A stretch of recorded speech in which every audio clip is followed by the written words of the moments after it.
Hi, welcome. You join me here catching up with Jake.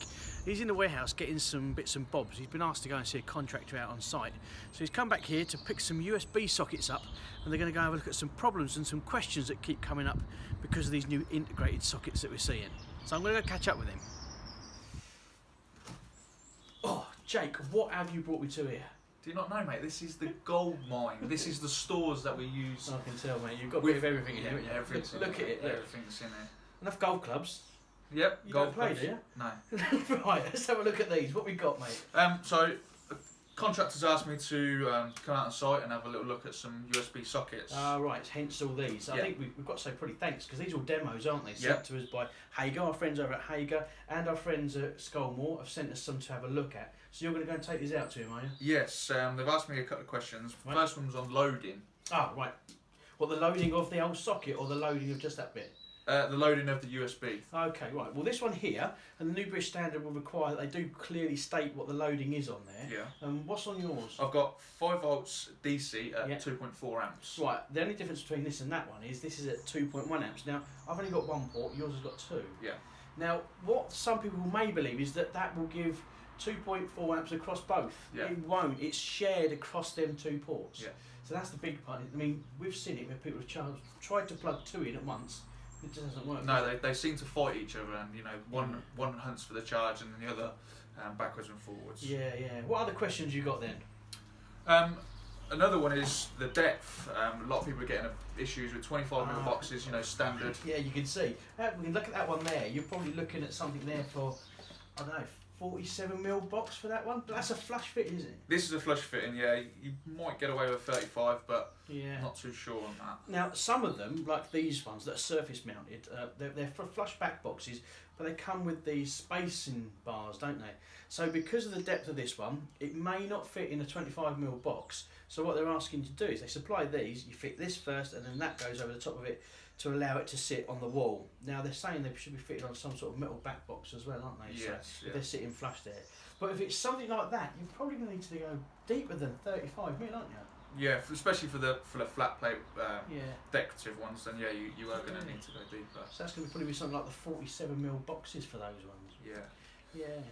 Good. We've also had questions on loadings per circuit. So if you're ramping all these up, every single socket in the house is going to be on there, then you need to take that into consideration, then, Darren. Yeah, now we have had some questions, and again I contacted the helplines that are available via the manufacturers to say what are the problems with loading these up.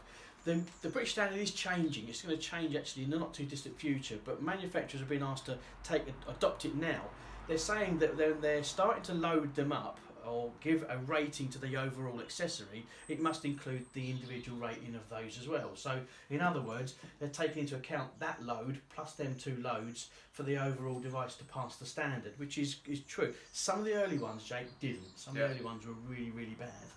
So they're asking for those for the loading of those. So if you're retrospective fitting them, you need to be aware. You need to be aware of how many you're putting in compared to the current of the circuit. Yeah, without a doubt. And moving on to that, when you look to start to come and test them, you are being told that there are some problems testing them.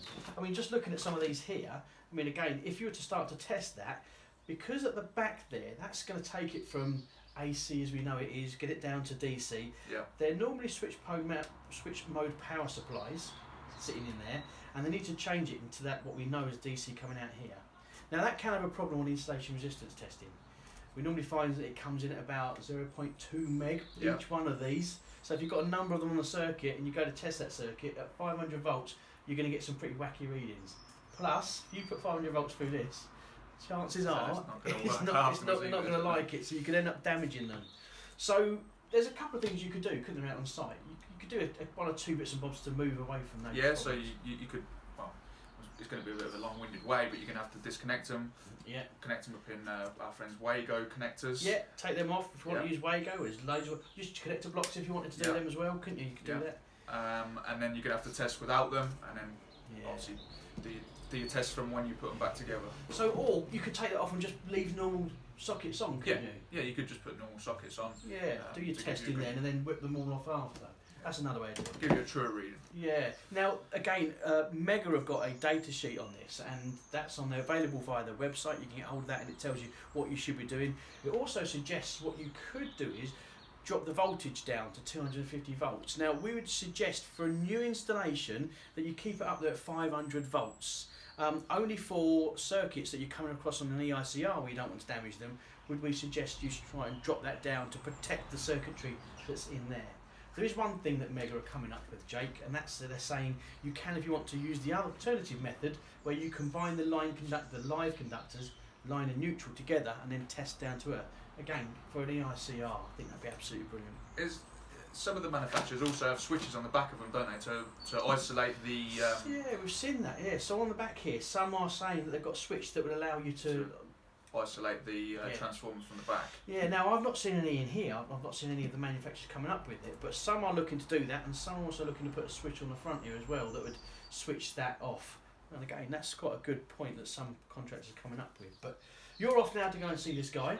And then if any of you have got any other further questions regarding these, please get back in touch with us and we'll pick it up on a future video.